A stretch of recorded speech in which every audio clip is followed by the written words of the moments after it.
જ્યારે આ ઘટના બની ત્યારે હું અમારા વતનના જે કુટુંબમાં ભાઈઓમાં સગાઈનો પ્રસંગ હતો. એટલે હું અને મારો બાબો હર્ષિલ તે બંને ત્યાં સવારના 7:30થી ત્યાં ગયા હતા.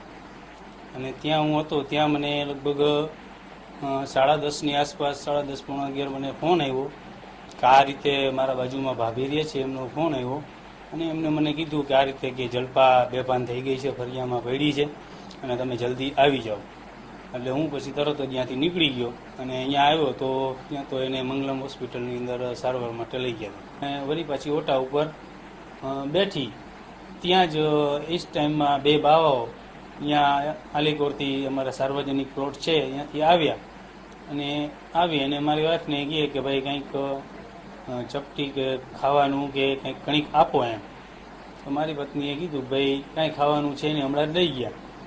તો પછી બાવા છે એ મારી બેબીના મીંડા વખાણ કરવા, આશીર્વાદ દેવા માંડ્યા કે ભાઈ તમારી બેટી છે એ ખૂબ તમારી સેવા કરશે, મોટી થઈ અને તમારું નામ રોશન કરશે. આવી વાત કરતા હતા તો મારી વાઈફને એમ થયું કે ભાઈ આ બાવો છે એ મારી બેબી ઉપર કંઈક ખરાબ નજર નાખશે. એટલે એ અંદર જતી રહી અને એને એમ થયું કે લાઈને આને કંઈક હું આપી દઉં.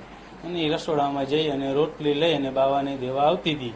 અને હજી થોડોક દરવાજો ખોલ્યો, બરાબર ઢીંગું છે અમારી તે એને તળી હતી અને એ રોતી હતી. એટલે મારી વાઈફનું ધ્યાન એ ઢીંગુમાં જ હતું. અને બાવાએ દરવાજો ખોલી અને રોટલી આપતા હતા ત્યાં બાવાએ કંઈક ચપટી ભરી અને મારી વાઈફના ચહેરા ઉપર ફેંક્યું. તો તરત જ મારી વાઈફ છે એ જ જગ્યાએ ઢળી ગઈ અને બેભાન થઈ ગઈ.